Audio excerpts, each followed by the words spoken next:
নতুন একটি assault helicopter নিয়ে আসছে চীন।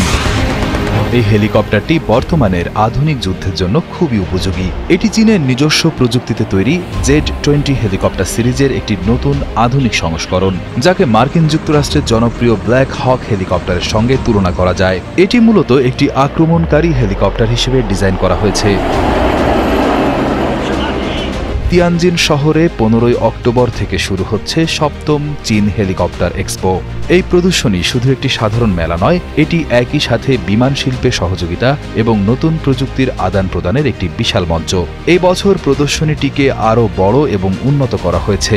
সবচেয়ে আকর্ষণীয় খবর হল চীনের নতুন অ্যাসল্ট হেলিকপ্টার Z-20T প্রথমবারের মতো জনসম্মুখে আসছে। এই বছর প্রদর্শনীতে একটি নতুন অংশ যুক্ত হয়েছে, যার নাম লো অল্টিটিউড ইকোনমি বা নিম্ন উচ্চতার অর্থনীতি।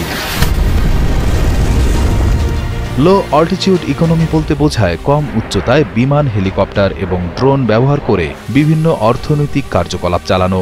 উদাহরণস্বরূপ বলা যায়, জরুরি পরিস্থিতিতে মানুষকে উদ্ধার করা, প্রত্যন্ত অঞ্চলে জিনিসপত্র পৌঁছে দেওয়া বা এয়ার লজিস্টিক্স, এবং কম উচ্চতায় যাত্রী পরিবহন করা। অনেকটা আমাদের দেশে যেমন ডেলিভারি ভ্যান বা অ্যাম্বুলেন্স চলে, ভবিষ্যতে অনেক কিছুই হয়তো ছোট হেলিকপ্টার বা ড্রোনের মাধ্যমে আকাশে চলবে।